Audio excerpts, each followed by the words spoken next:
Hello everybody, and hopefully this will all work without a hitch tonight. I have a lemongrass dram here. This is actually a hemp drink. It's not the normal. I just wanted something to kind of chill with.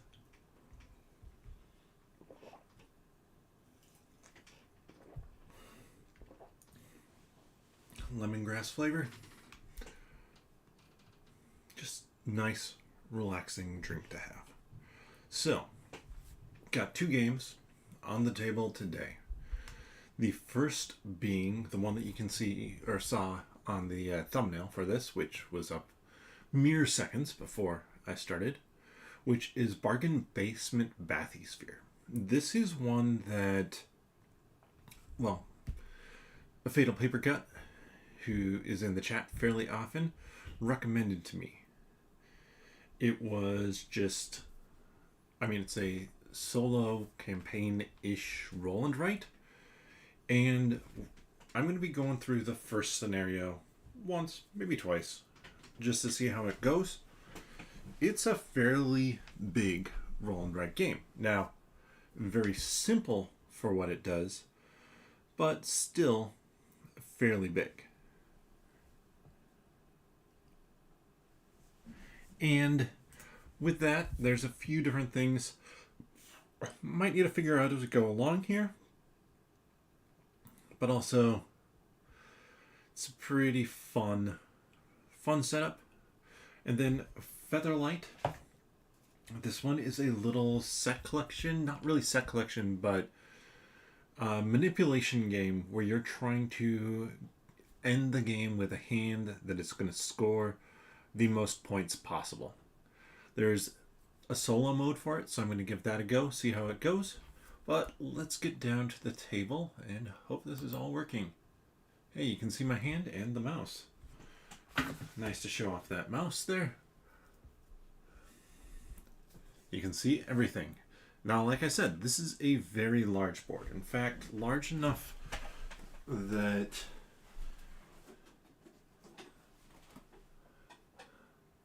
let's get a little more light on the subject. I actually have another camera coming as well, so that's going to be fun. Ideally for when I start Lands of Galzir here real soon. I gotta go through it and learn the rules for that as well. So, Bargain Basement Bathysphere is, like I said, a campaign roll and write game. You play different maps. You can obviously see there are different paths, things like that along here, and we have our dice. We're going to use these dice to go diving. In this first mission, our goal is to dive down here and to get to these spots where there are people, like these shipwreck spots down here. They're going to give points, and we can get more points going over these spots down here. But not only do we have to go down, we have to get back out before our oxygen runs out. And before, we've taken too much damage. This will reduce the number of dice we're allowed to use. We're told we can use 4, so we have to get all the way down here. Or if we tank on stress.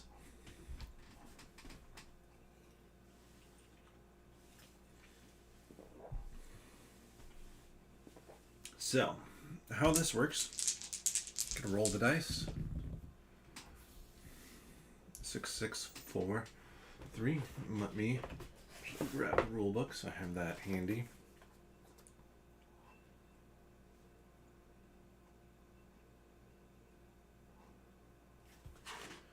So, you move, basically.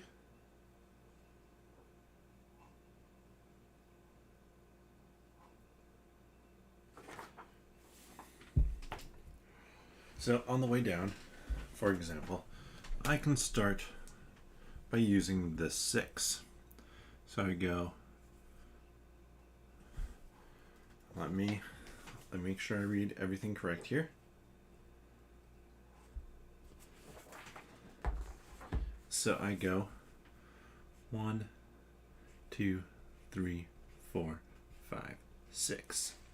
And I have to deal with 3 stress, 1 from each of those spots. So I've used this die. And I can use the next one. I want to make sure 1, 2, 3, 4, 5, 6. Perfect. It allows me to get past the whirlpool. So 1, 2, 3, 4. Now I can either get another stress or lose an oxygen. We're going to do an oxygen.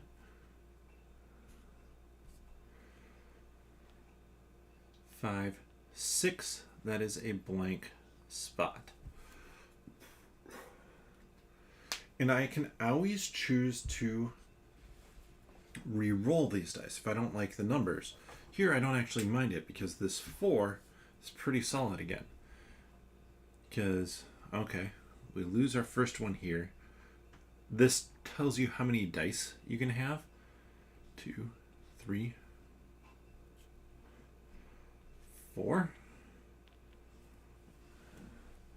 As our little guy is sinking down further and further. It is just a barrel with some paddles or goggles. I guess that's the front side of them. And so now I could do 3. And I think I will do 3.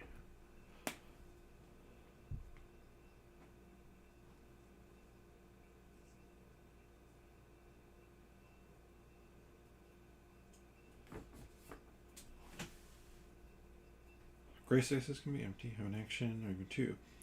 Typical actions are found, blah, blah, blah. When you stop in any unmarked gray space, you mark it off completely.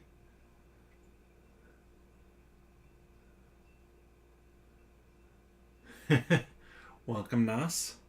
Yeah, there's a little bit of rolling and writing in this one. The other one doesn't have any rolling and writing.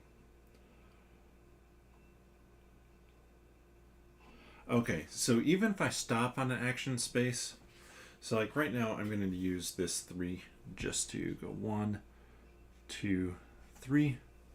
Take another stress. It actually behooves me, I was doing it wrong, it behooves me to land on spots with stuff because then I ignore that action.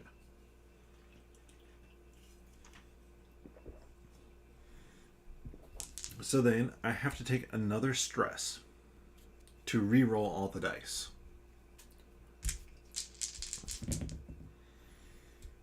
Okay, so I'm actually going to start with this 2 because 2 stress. Eesh. That takes out one of those. We're getting further down. And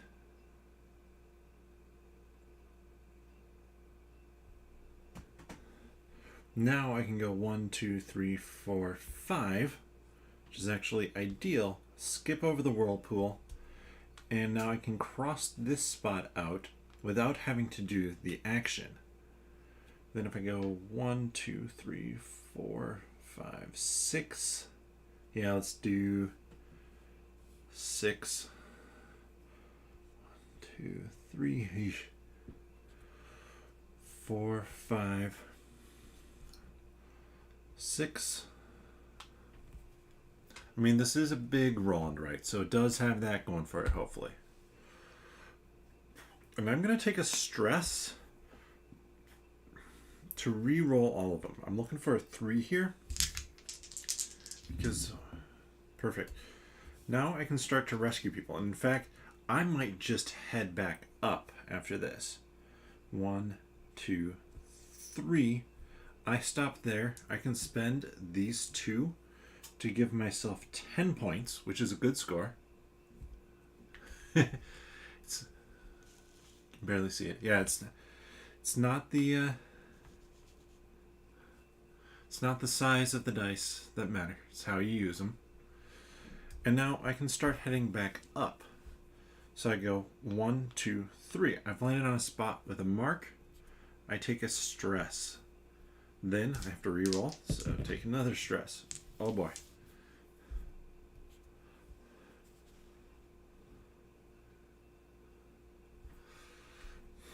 That's not great. 1, 2, 3. Land on a spot with a mark. Stress. Oh, I was doing that wrong. I should have... I've rerolled 3 times. That depletes oxygen, not stress. So I feel a little bit better. 1, 2, 3. So now that's correct. Now I'm actually going to deplete another oxygen to reroll. Need big numbers. There we go. 6. 1, 2, 3, 4, 5, 6. 5. 1, 2, 3, 4, 5. And this is the first mission. It's supposed to be easy. 1, 2, 3, 4, 5. So I roll that, and because I hit the whirlpool,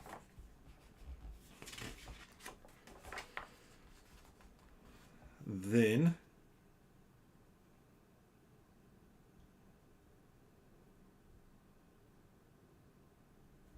I would mark 2 stress. But I can continue using that 5. 1, 2, 3, 4, 5. And now use an oxygen. And then 1, 2, 3. It doesn't. I can use the 6 to get all the way to the top. And I mean, this is the very first scenario. If you score 9 points or better, you can go to scenario 2 or 3.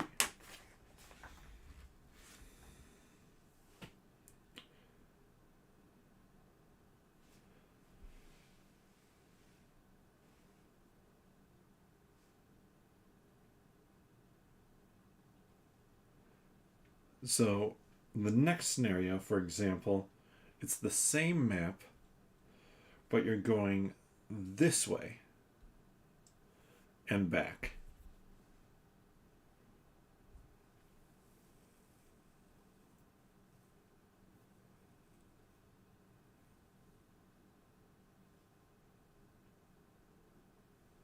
And so your goal is just to go down here, hit the ocean floor spot, getting your points, and then heading back up.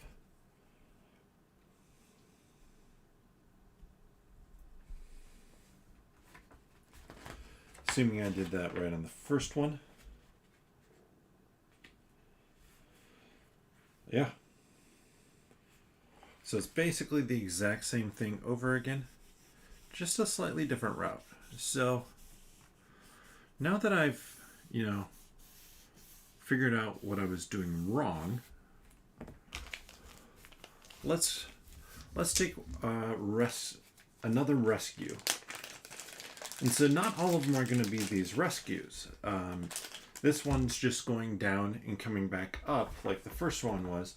But the third one, you are going to, and it's on a different map, be going in a loop around stuff, trying to get points, and you're accumulating them in whatever way. So 5 dice. Oh, sweet. That's horrible. Let's start out with 4. 1, 2, 3, 4. So 2 stress. Since I'm going to be doing it right this time, I ignore the spot that I land on. Then let's do the 2.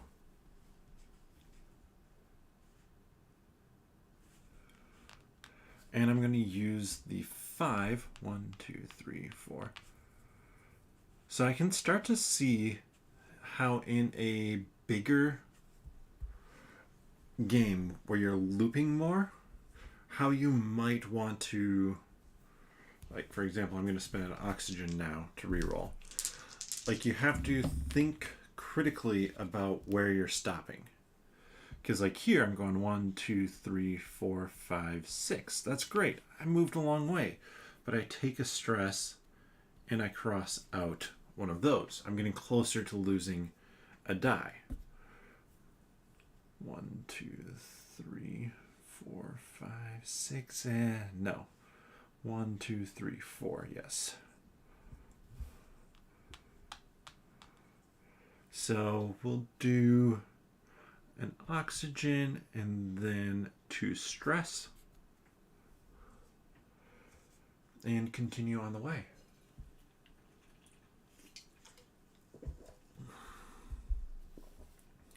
And we're actually going to use the 5 here because forgot to cross those out. 1, 2, 3, 4, 5 gets me to stop on that -2. I don't have to deal with it. Now, 1, 2, 3, 4, 5, 6. Sure.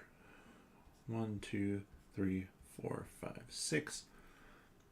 Oxygen, stress. And now, I need to look at white spaces here. They only activate if you stop on them. So I need to get a 2, which means I'm spending oxygen. Because the other one, it was simpler. You're shooting for 9 or higher, really. So this is actually a decent roll for me. I'll do the 1, 1, and now I can start trying to resurface. So let's just go fast. 1, 2, 3, 4, 5, 6. That is a stress. Getting close to losing a die here. 5 only gets me 1, 2, 3, 4, 5. Not that great a spot to be.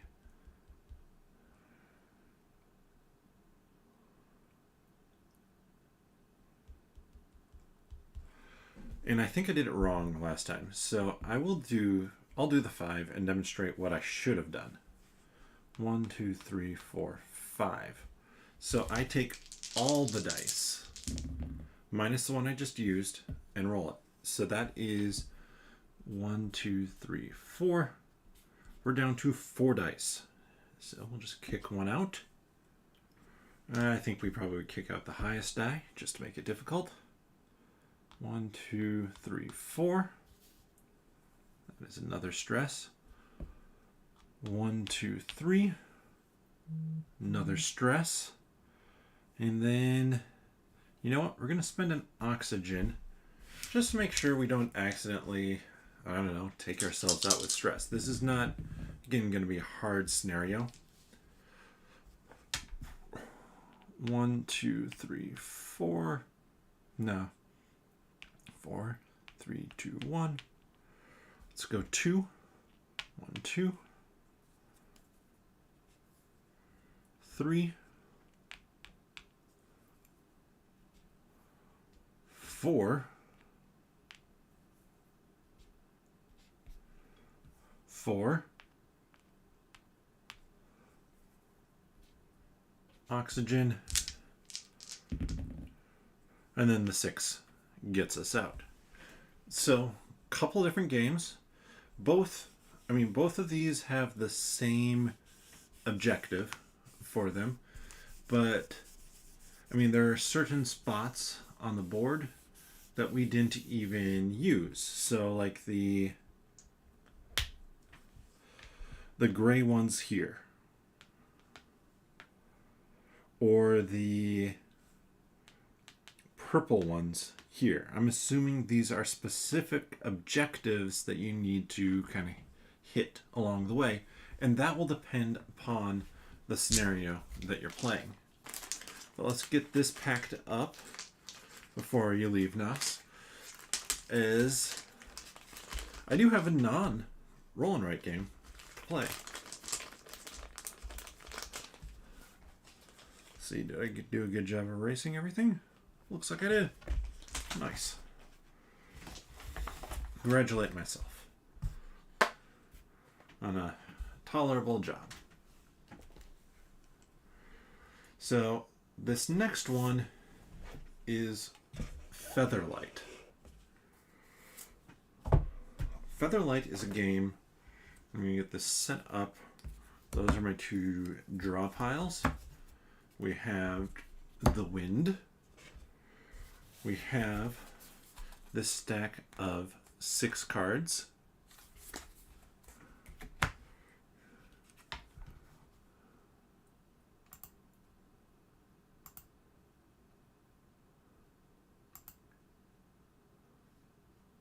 And report.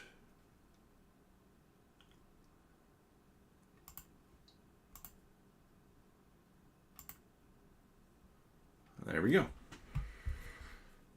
And these are all different feathers. Different colors. Will we see them all on screen? I can make it so it will happen. And there are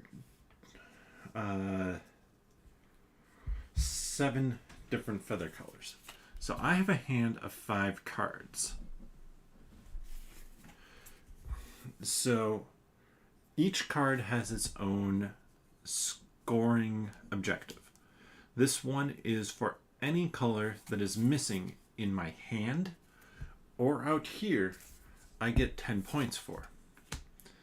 This one is for every set of blue, yellow, and white, I get 13 points.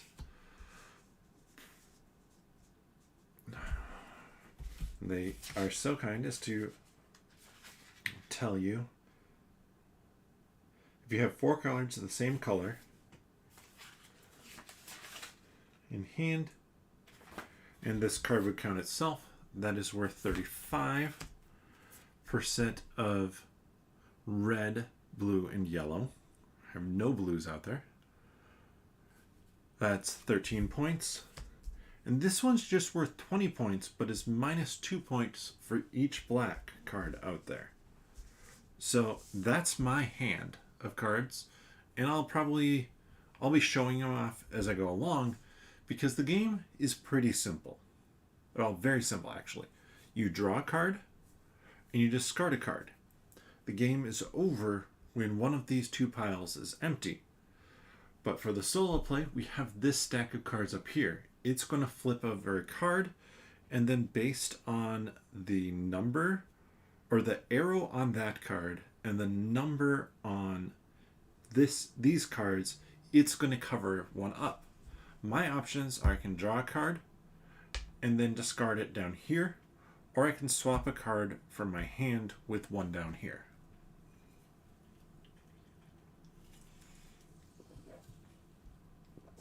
And so these cards will get covered up as we go along. And, well, let's get started. I'm going to draw a card. So I'm going to draw a card and discard to here.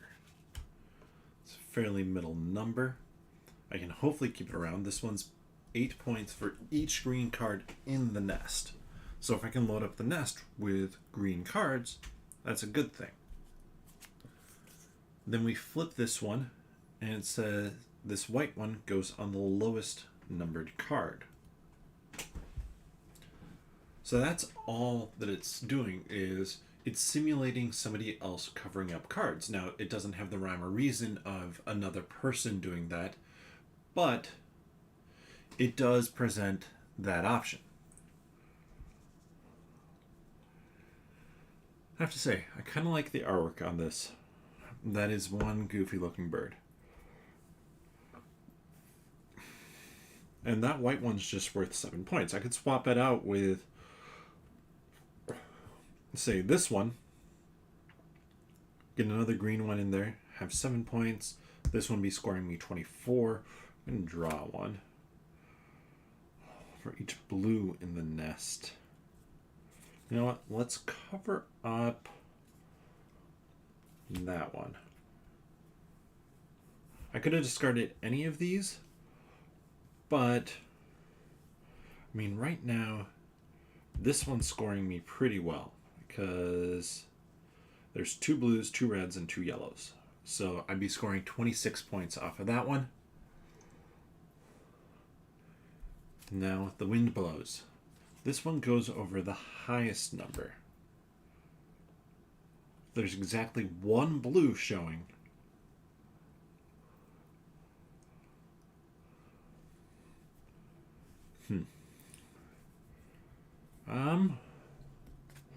Let's go here. Yellow's in the nest.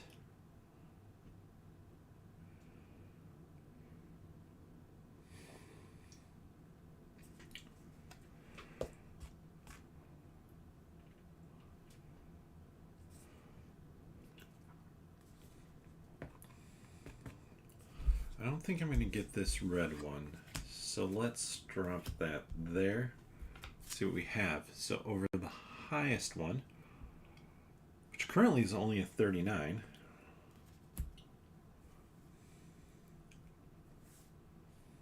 That one doesn't help me any. We're just going to continue kind of pushing through this one pile. It's 5 points.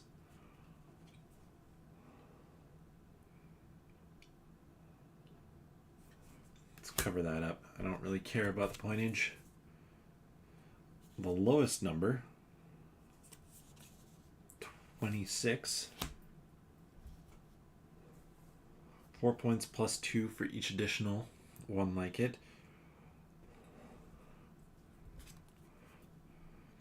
If you have exactly 3 greens. Huh. I mean, that one's sitting at 20 points right now.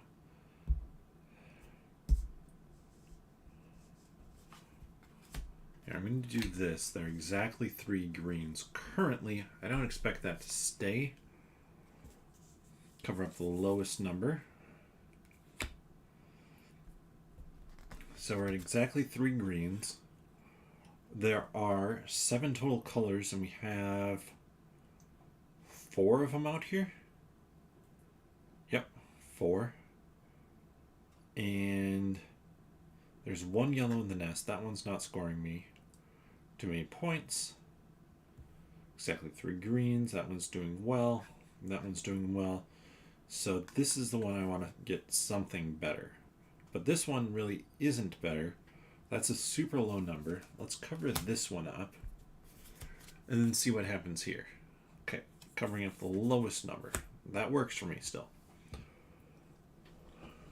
So that with this one is a few more points. It's 10 points, but like this is an inherently better card. This, as I'm pointing to a card you can't see, this one gives 8 points for greens. This one's 5 points for yellows. That's just a 5-pointer overall. Let's go super high. Purple over the lowest number. Another white one. I'm just going to cover it up. It's guaranteed points, but not that great points.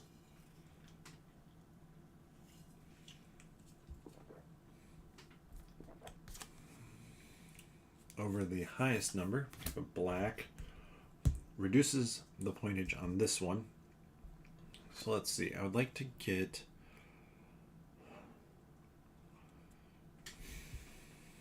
I'm just going to cover that one up, see what happens here.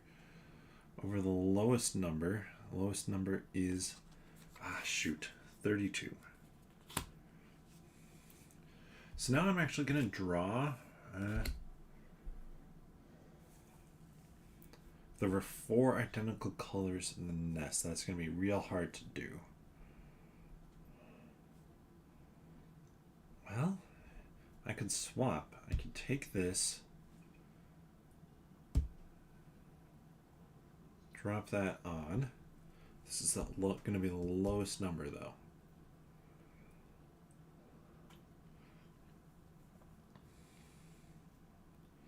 We're going to draw blue, okay. For each purple in the nest, 6 points.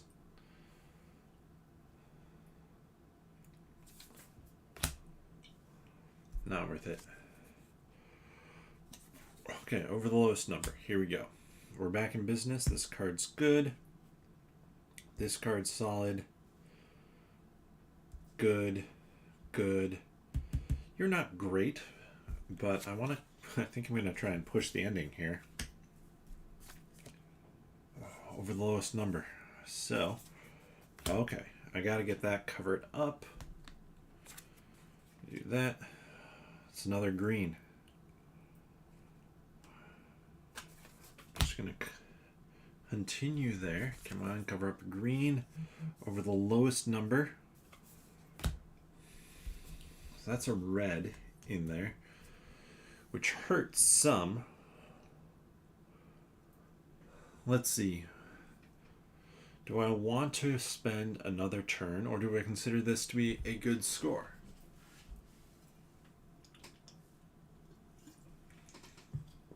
Because if I consider this to be a good score, I draw this last card, I can end the game. I'm going to risk it. Okay, perfect. So that can go there.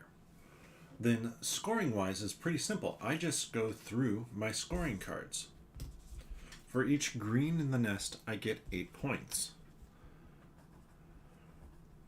There are 3, 1, 2, 3, so 24 points. For each missing color, I gain 10 points. So I said there were 7 colors, so we have 1, 2, 3, 4. There are 3 missing colors, 30 points. This is kind of why I'm fine with this card here, which is 5 points for each yellow in the nest. There's 1, but that meant I was able to score these other ones. Exactly 3 greens. Sure enough, 1, 2, 3, none in my hand. So that's 20 points. And then finally, we have 20 points minus 2 for each black card out there. There are none. I had none in my hands. So that is 20 points. I scored on my first game 54, 59, 99 points, which I think is actually an extremely good score. And there's a total of 70 cards. When you're playing solo, what you didn't see was I kind of pre-constructed the deck. And I'm not going to play this one again a second time. We've gone about the half hour, but I removed 2 of each color. And you remove a certain number of random ones each time, but for solo play, you remove for specific colors. That means that, sure, it means you remove some random scoring. You don't know what it is, but it also means that now you've limited the number of cards in the deck. You've shrunk down how long the game is going to take. So I removed those 12 cards, or 14 cards, I think. 7 different colors, I said. Yeah, 7 different colors, so it'd be 14 cards. Plus then there were 21 for the wind that was kind of messing up those nests. And then 2 stacks of 12 plus the 5 I had in my hand and the 6 out there to get all the way up there. But with that, thank you so much for joining in. Thank you for hopping on the chat, saying hi. Hopefully this was fun. See a couple of different games. I mean, both of these are new to me, so exciting to be tackling some new games that have come in recently, and hopefully they're fun games to see. I think that, I mean, both of these are quite, I say they're new games to me, but they're quite new overall. This is 2022. Both of them I'm pretty sure are 2022. The Bargain Basement Bathysphere, that one was originally a print and play, but the printed version came out this past year, or, I mean, there's no way it's 2023, so 2021, I guess. So it's been out for a little bit, but I have to say I'm really enjoying that one. It's simple, like it's a simple roll and write, but some good fun to it. If you enjoyed this content, want to see more that I do, on Wednesday, Lands of Galzir, back here. That will be on the table. We'll see what sort of setup I have. It'll probably still only be the one camera. Might be able to have the second one set up by then, but I think the camera might be coming on Wednesday, so I'm not holding my breath on that. I'm excited to get that one to the table. Still need to clean up what's underneath the topper here. Hopefully, may get to that tonight. May get to that tomorrow night. May get to that on Wednesday right beforehand. We'll have to see. But other stuff. Do the standard YouTube spiel of, if you enjoy this content, subscribe. Click that notification bell to know when I go live. And if you enjoy the videos, give the video a thumbs up or leave a comment. Those help more people find the video. Alright, that part of the spiel is done. If you want to see more content that I put out, check out nerdologists.com. The link is in the description below. I am putting out an article to daily there, which is a lot of fun. A lot of good stuff to write about, mainly board games, but other nerdy things as well. And then the 10-Minute Marvel podcast. There we go. I was like, I know I'm missing something. That comes out every Tuesday morning, 1 a.m. Central Time, I believe. Something around that. But comes out in the middle of the night. It's no longer 20 minutes or 10 minutes.